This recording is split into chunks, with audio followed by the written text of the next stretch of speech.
हरे कृष्णा। जगत गुरु शिल प्रभुपाद महाराज की जय।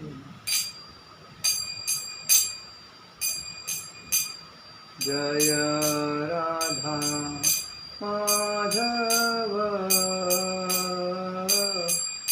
कुंज विहारी।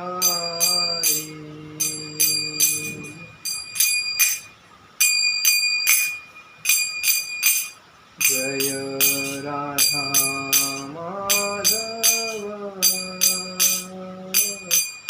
कुंज विहारी।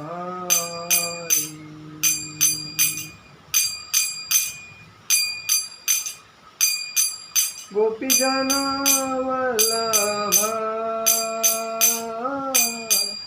गिरिवरधारी।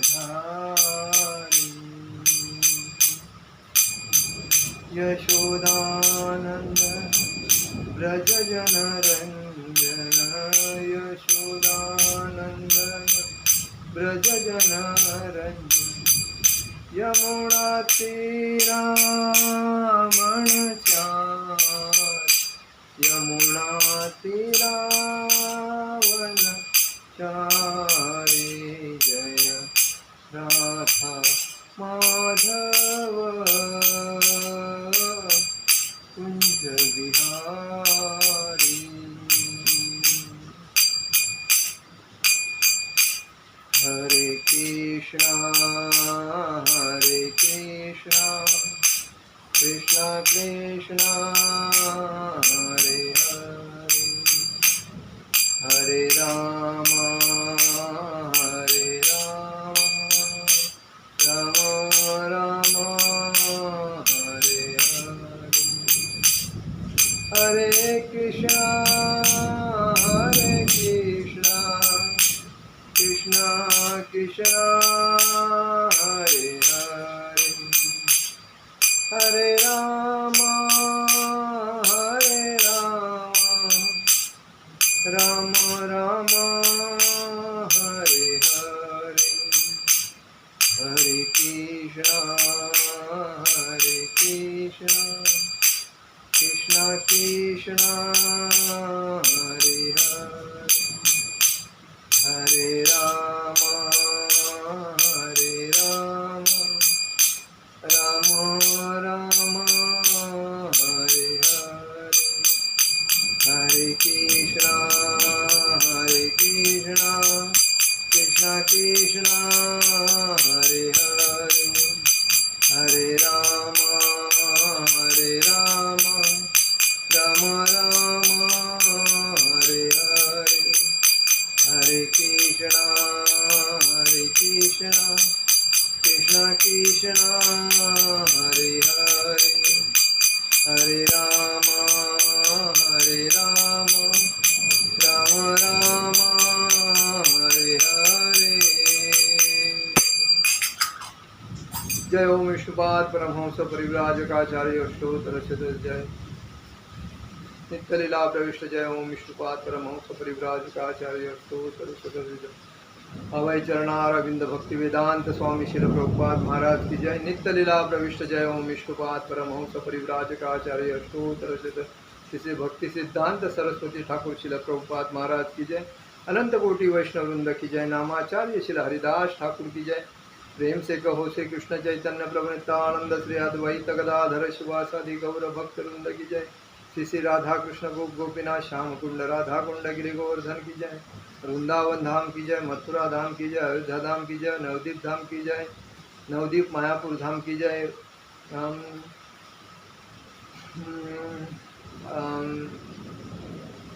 जगन्नाथपुरी धाम की जय। हरिनाम संकीर्तन की जय। यमुना माई की जय। गंगा माई की जय। तुलसी महारानी की जय। द्वारका धाम की जय। बद्रीनाथ धाम की जय। समवेद भक्तवृंद की जय। समवेद भक्तवृंद की जय। समवेद भक्तवृंद की जय। श्री गुरु गौरांग की जय। निताई गौर प्रेमानंदे हरि हरि बोल।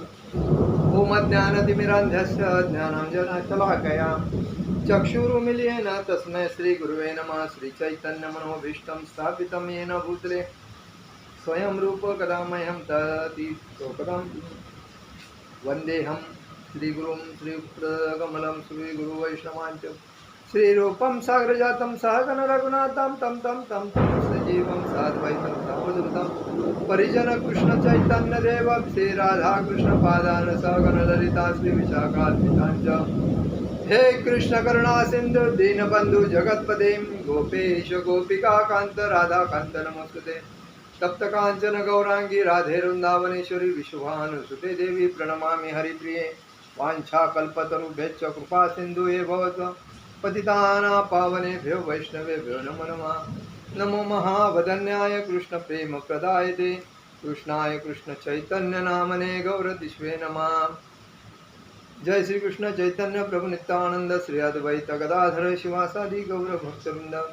हरे कृष्ण कृष्ण कृष्ण हरे हरे हरे राम राम राम हरे हरे। जगत गुरु शिल प्रभुपाद महाराज की जय। परम पूज्य लोकनाथ स्वामी महाराज की जय। हिताय गौर प्रेमानंदे हरे। ओम नमो भगवते वासुदेवाय। नमो भगवते वासुदेवाय। ओम नमो भगवते वासुदेवाय। आज हम लोग चर्चा करने वाले हैं कि श्रीमद् भागवतम ये सर्वश्रेष्ठ अध्याय क्यों है। क्योंकि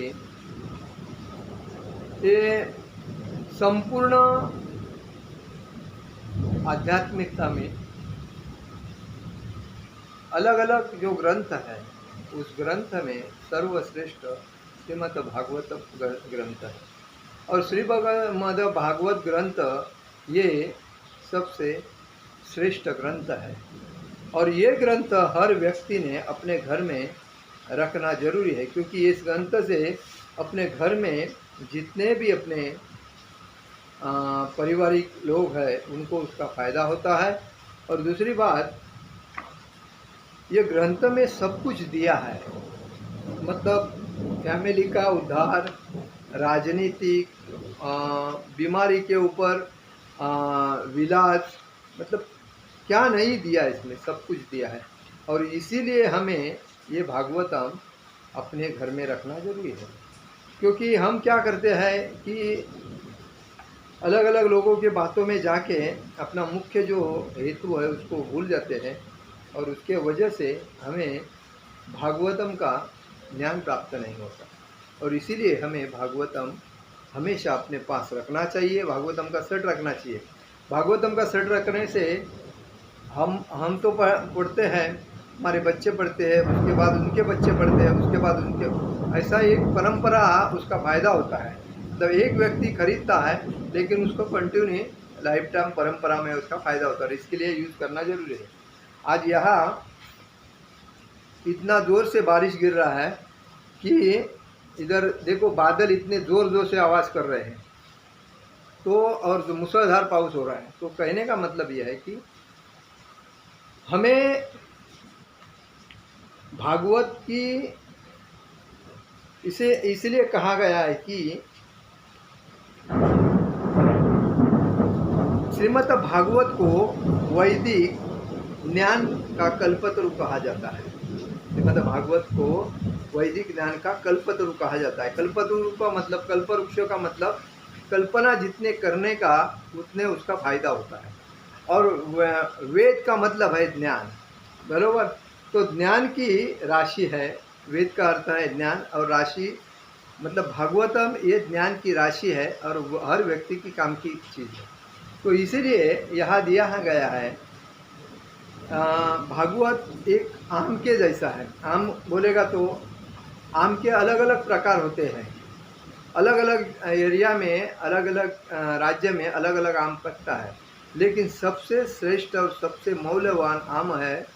और आम को ही फ्रूट्स का राजा कहा जाता है, क्योंकि आम जो है वो कोकण में जो देवगढ़ बल्कि जो जिला है उस जिले में जो आम बनता है वो हापुस आम बोलता है।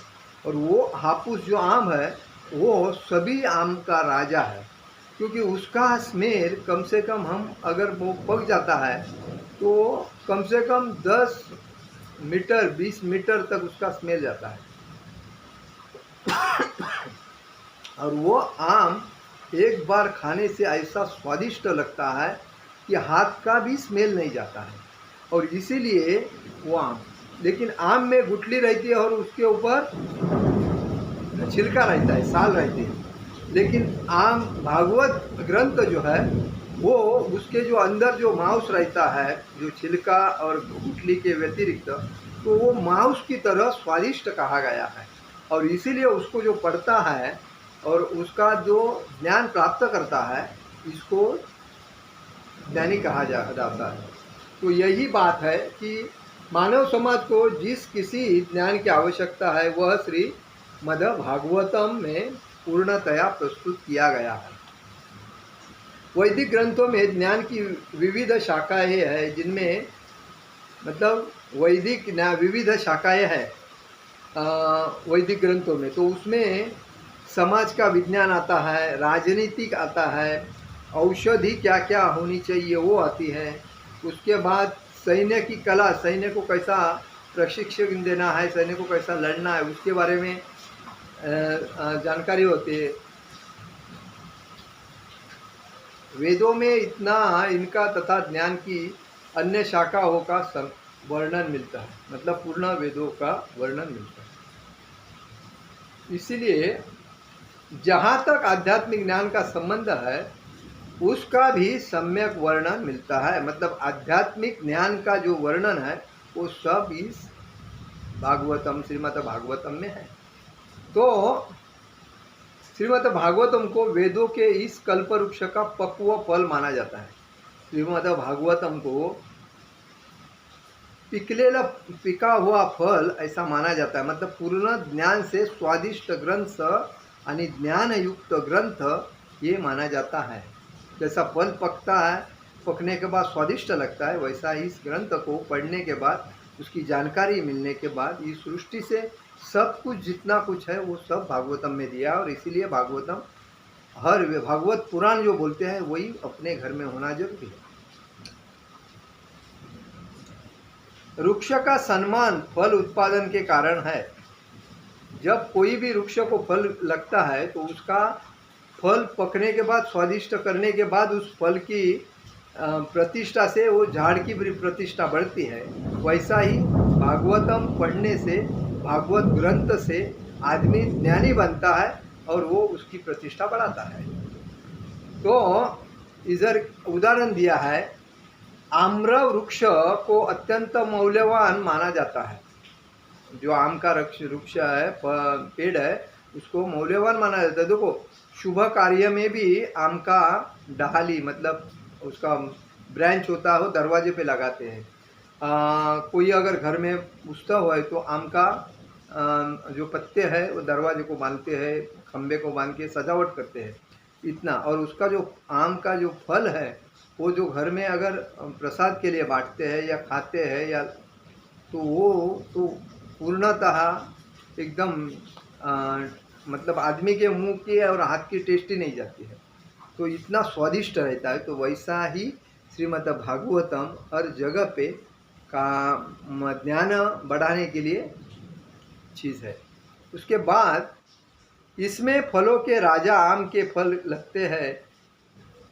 जब आम पकता है तो यह उस वृक्ष का सबसे बड़ा उपहार होता है। उसी प्रकार श्रीमद् भागवतम को वैदिक वृक्ष का पक्व फल माना जाता है। जिस तरह तोते शुष्क की चोंच में प्रथम स्पर्श के पका फल की अधिकृत सुस्वादु बन जाता है, उसी तरह श्रीमद् भागवत सुखदेव गोस्वामी के दिव्य मुख से निकलने के कारण अत्यंत आस्वाद बन गया। जैसा इसमें उदाहरण क्या दिया है, एक तोता होता है, वो हर पेड़ पे बैठता है और जो पके हुए फल को स्वादिष्ट ग्रहण करने के बाद उसकी प्रचिति होती है। तो वैसा ही सुखदेव गोस्वामी जी ने, महाराज जी ने इस ग्रंथ को प्रथम जब पढ़ा, लिखा, तभी उसकी प्रचिति होने लगी।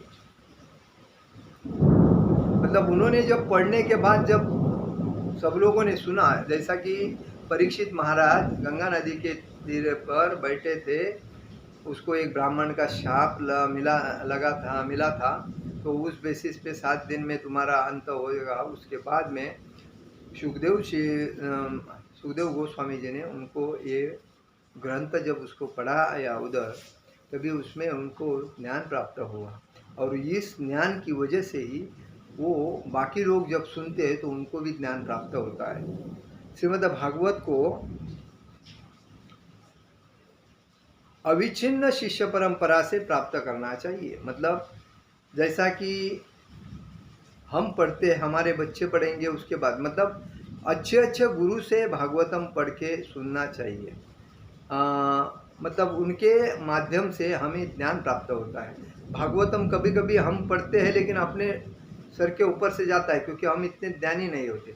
लेकिन जब अच्छे अच्छे आचार्यों गुरु के नाम वजह से हम लोग भागवतम जब सुनते हैं तो उसमें ज्ञान प्राप्त होता है। इसे इधर पाता है, जब पके फल को वृक्ष के ऊपर ही भाग से कई व्यक्ति ऊपर से शाखा से नीचे की शाखा पर हाथ में देकर भूमि पर लाते हैं तो फल नष्ट नहीं होता। इसी प्रकार जब श्री भागवत को परंपरा पद्धति से प्राप्त किया जाता है तो वह अविच्छिन्न बना रहेगा, भगवत गीता में कहा गया है।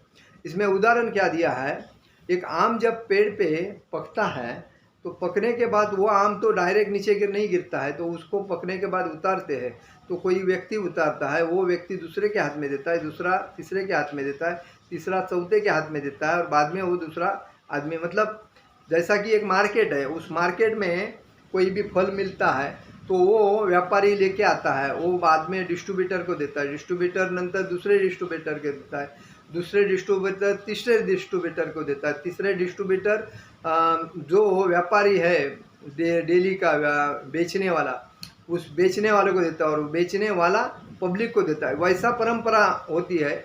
वैसा इसमें कहा है, जब कोई आध्यात्मिक गुरु अच्छी तरह पढ़ता है और उसका ज्ञान शिष्यगण लेते हैं दूसरे शिष्य से, तो ज्ञान प्राप्त होता है। तो उसी तरह है, तो उसकी प्रचिति बढ़ती है।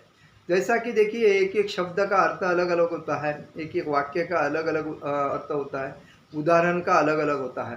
तो उस बेसिस पे हम अगर अच्छे गुरु से अगर कोई भी भागवतम सीखते हैं, सुनते हैं, तो हमें ज्ञान प्राप्त होता है। कोई चीज़ हम कभी कभी कोई लोग बोलते हैं कि हम भगवत गीता इतने बार पढ़े हमारे दिमाग में नहीं आता है, हम भागवतम इतने बार पढ़े हमारे दिमाग में नहीं आता है, चैतन्य चरितामृत इतना बार पढ़ता हूँ दिमाग में ही नहीं आता है। तो इसका मतलब क्या, तुम अज्ञान हो, अज्ञान की वजह से तुम्हारे आपको ज्ञान प्राप्त होने के लिए किसी गुरु के माध्यम से ही आपको ज्ञान प्राप्त होगा। तो अब अच्छे अच्छे गुरु के लेक्चर सुनने चाहिए, यूट्यूब में मिलते हैं। उसके बाद में उनके क्लास अटेंड करने चाहिए। तो वो क्लास से और गुरु अटेंड करने के वजह से ही आपको उनसे नॉलेज प्राप्त होगा, और उसके बाद आहिस्ता आहिस्ता उनका भी नॉलेज पढ़ना सुनना चाहिए और अपने को पढ़ना भी चाहिए। तो उन्होंने जैसा कहा तो उस बेसिस पे हम पढ़ेंगे तो हमें ज्ञान प्राप्त होगा, ध्यान में आएगा उन्होंने क्या बताया। तो हम क्या करते हैं, एक बार सुनते हैं, बाद में उधर देखते नहीं, तो उसी वजह से अपना घाटा होता है। तो इसीलिए इधर कहा है, तब परंपरा जो है, शिष्य परंपरा, ये मौल्यवान है। गुरु से शिष्य, शिष्य से शिष्य, शिष्य से, इसलिए भगवान बोलते हैं, मैं मेरे शिष्य के शिष्य को ज़्यादा प्रेम करता हूँ क्योंकि वो मेरे शिष्य का शिष्य है। तो ये बात है। तो चैतन्य महाप्रभु ने स्तुति की है कि भागवतम नामक स्वरूप सिद्धि व्यक्ति के मुंह से ही श्रीमद् भागवत सीखनी चाहिए।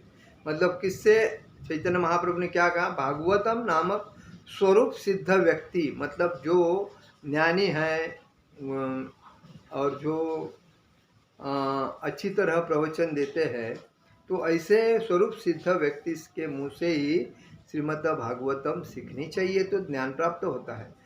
भागवत का अर्थ है भगवान से संबंधित। मतलब भागवत का अर्थ क्या है, भगवान से संबंधित पूरी जानकारी जो है वो भागवतम में दी है। भक्त को कभी कभी भागवतम कहा जाता है। तो जो भक्त भागवतम पढ़ता है उसको भी भागवत कहा जाता है, और जो ग्रंथ भगवान की भक्ति में संबोधित हुए हैं उनको भी भागवतम कहा जाता है। मतलब जो भागवत पढ़ते, भागवत का लेक्चर देते हैं, भागवत का प्रचार करते हैं, उनको भी भागवत कहा गया है। और जो भक्ति में, भागवत संबंधी भक्ति में,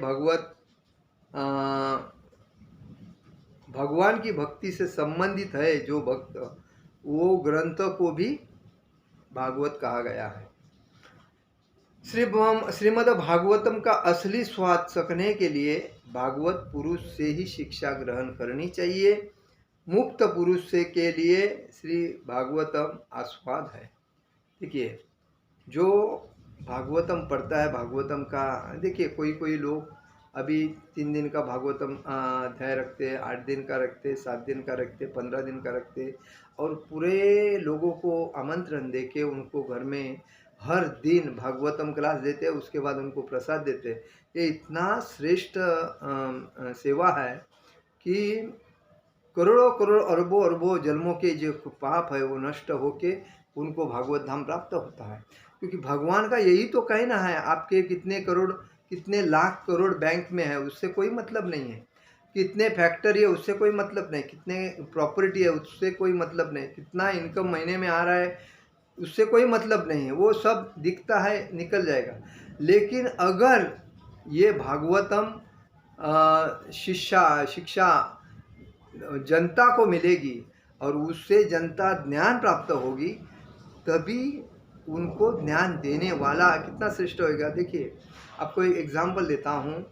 जो नदी बहती है उसका पानी स्वच्छ होता है, और जो नदी बहती नहीं है और उसका पानी जमे और रहता है वो पानी गंदा होता है, उसमें मच्छर, डांस, अलग अलग जंतु वगैरह बनते हैं। जैसा रूम के सामने से कोई नाला जब बहता है, वो नाले में से पानी अगर डेली जाता है तो वो नाला स्वच्छ है। अगर वो नाला का पानी उधर ही जमा हो जाता है तो उसमें कितनी गंदगी होती है, उससे मच्छर भी अपने को काटते हैं, डेंगू मलेरिया होता है। उसके बाद जंतु आ जाते तो उड़ के अपने घर में आ जाते तो तकलीफ होता है। तो कभी भी किसको कोई ऐसा कहता है कि मैं ज्ञानी हूँ, तो ज्ञान अपने पास रख के तो बढ़ने वाला है नहीं, ज्ञान बांटने से बढ़ता है। जैसा धन लोगों को देने से और बढ़ता है, वैसा ही ज्ञान बांटने से बढ़ता है। तो हर व्यक्ति ने अगर ज्ञान अपने पास है तो वो ज्ञान दूसरे को देना चाहिए। मतलब कोई जो अज्ञान एरिया है उधर जाके ज्ञान बांटना चाहिए, जिधर अलग अलग जगह पे क्लास देना चाहिए। अभी सोशल मीडिया बहुत हो गए और सोशल मीडिया में एक्टिव होके दर दिन क्लास देना चाहिए। उस बेसिस पे कोई सुने या न सुने उसकी बात मत करो। देखिए, भक्ति सिद्धांत सरस्वती ठाकुर जी ने प्रभुपाद जी को क्या कहा था कि अगर तुम भक्ति का प्रचार करना चाहते हो तो बिंदास करो, क्योंकि तुम टैलेंटेड हो। तुम्हारे प्रचार में कोई सुने या न सुने उसकी ध्यान मत दो। 4 दीवार के अंदर भी कोई आदमी नहीं बैठेगा तो भी दीवार सुन रहा है, इतना सुन के तुम भक्ति का प्रचार करो, अपेक्षा मत करो। सुनने वाला बराबर सुनता है, और जो नहीं सुनने वाला देख के भी बाजू से जाता है, उसको कोई मानता नहीं।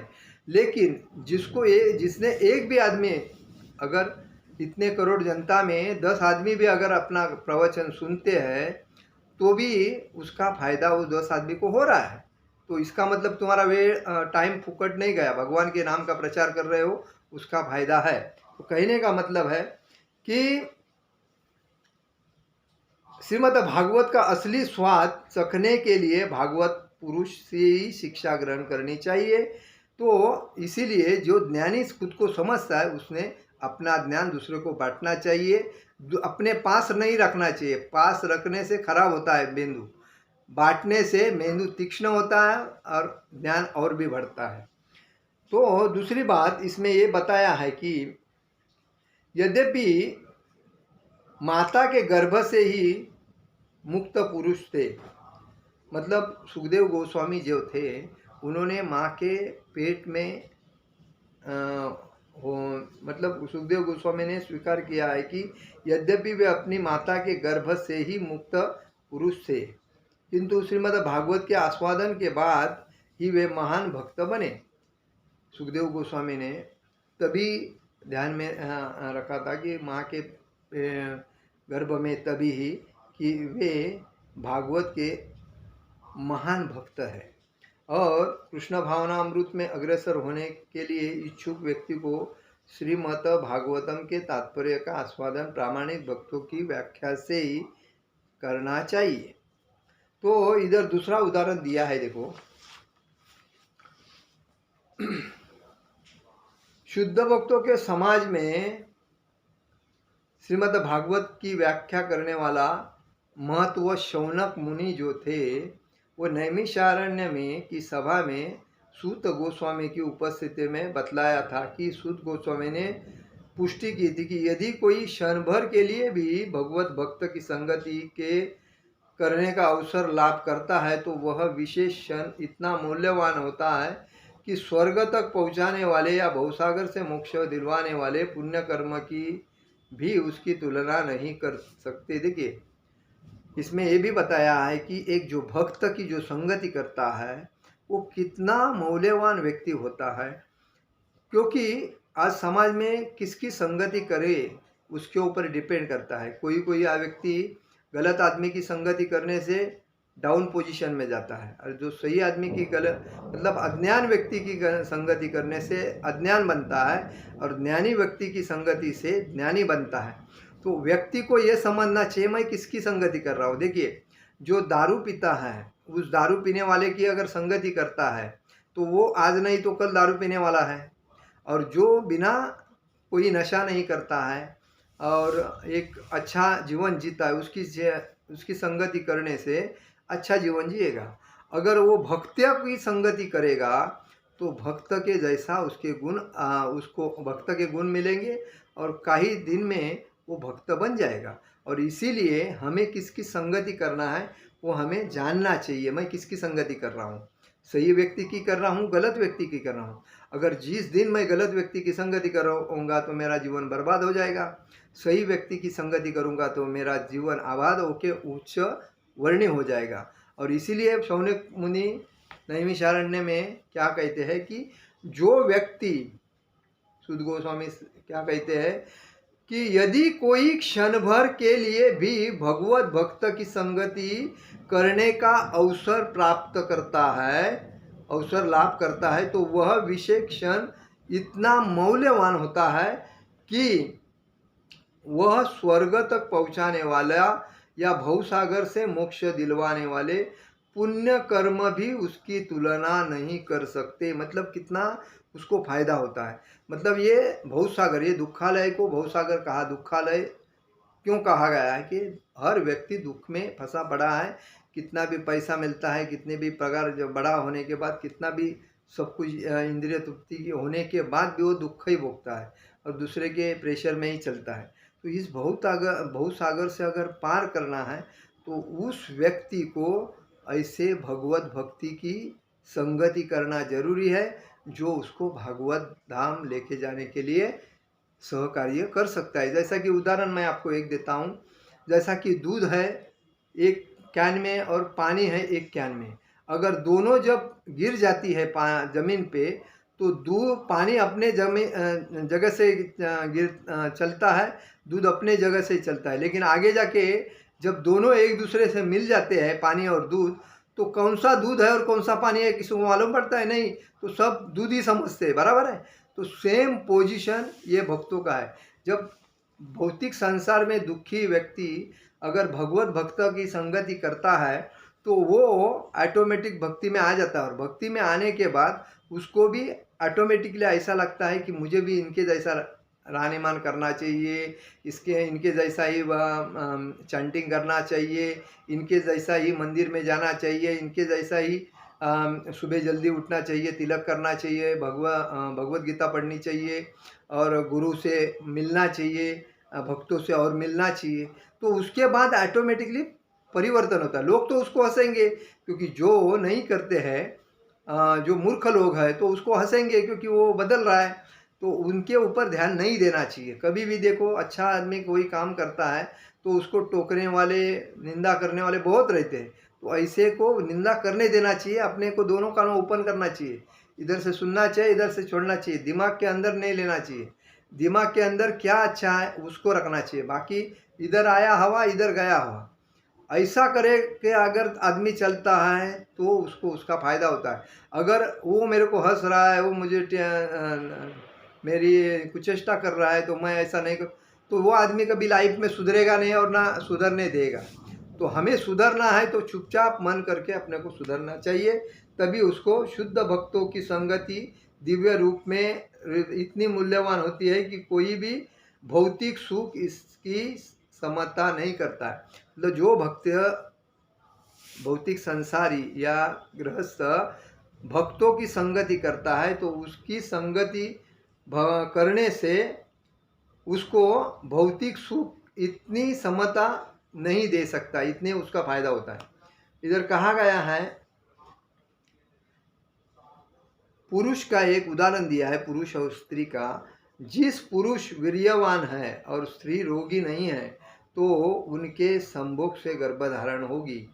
और इसी तरह यदि आध्यात्मिक ज्ञान का ग्राहक और उसका दाता दोनों निष्ठावान तथा प्रामाणिक है तो परिणाम उत्तम होगा। जैसा कि शादी होने के बाद जब पुरुष से शरीर दृष्टि अच्छी है, वो वीर्यवान है, लेकिन स्त्री शरीर दृष्टि रोगी नहीं है, शरीर दृष्टि अच्छी है, तो उसमें तुरंत मूल बनने को स्टार्ट हो जाता है। वैसा ही ये है कि जो भक्त, जो एक उच्च ज्ञानी भक्त अगर भागवतम का ज्ञान देता है और जो भक्त वो ज्ञान ग्रहण करता है उसमें, और उसमें भक्त बनने की आशा है, तो उसमें भक्ति तुरंत आ जाती है और वो सक्सेस होता है। इसका मतलब ये है। और इससे फायदा होता है कि हमें कभी भी याद रखना चाहिए कि भगवान के नाम का संकीर्तन हमेशा करना चाहिए। संकीर्तन करने से ही हम सब कुछ इच्छाएं तृप्त कर सकते हैं, क्योंकि चैतन्य महाप्रभु ने सबको कहा है, जारो देखो तारो कहो कृष्ण उपदेश। तो हम जो भी मिलता है, देखिए हम जब चलते हैं तभी लोग हमें देखते हरे कृष्ण बोलते हैं, क्योंकि हमारा वेश वैष्णव वेश है। वैसा ही व्यक्ति ने वेश परिधान करके ऑफिस में, काम में, कहाँ भी जाने के टाइम पे परिधान करके जाना चाहिए। लोग मुझे क्या कहेंगे ये बोल के आदमी अपने को अपने पैर के ऊपर कुल्हाड़ मार के लेता है और अपने लाइफ में पीछे आ जाता है। तो ये मूर्खता छोड़नी चाहिए। लोग आपको कुछ भी बोलने दे, वो बोलते रहेंगे, उधर ध्यान मत दो। आपको सुधरना है, आपको आगे जाना है, तो आप ही आपके जीवन के बदल करने वाले व्यक्ति हो, तो आपको बदलने के लिए दूसरा नहीं आएगा। अगर आएगा तो सपोर्ट देगा, तो सपोर्ट लेना चाहिए, लेकिन दूसरे के ऊपर ध्यान नहीं देना चाहिए। आज समाज में जो लोग उनको डावल के अगर जो निकल गए वो सक्सेस हो गए, और जो लोग उनके ऊपर ध्यान दे के चुपचाप रह रहे वो उधर के उधर रहे हैं। तो हमें अगर बदलना है तो खुद को पहला विल पावर बढ़ानी चाहिए, और अच्छे भक्तों की संगति करके हमें खुद को एकनिष्ठ मतलब उत्साह, धैर्य और निष्ठा रखे बदलना चाहिए, तभी हम खुद एक भक्त शुद्ध बनेंगे। तो कहने का मतलब यही है कि हमें हमारे घर में भागवतम रखना जरूरी है, उसका नित्य नियम से पाठ करना जरूरी है, और हमेशा हम पाठ करने के वजह से हमें थोड़ा थोड़ा ज्ञान प्राप्त होके हम भी एक भक्ति में उत्कृष्ट बनते हैं। हरे कृष्णा कृष्ण कृष्ण हरे हरे, हरे राम राम राम हरे हरे। जगत गुरु शिल प्रभुपाद महाराज की जय। परम पूज्य लोकनाथ स्वामी महाराज की जय। निताय गौर प्रेमानंदे। हरि हरि बोल।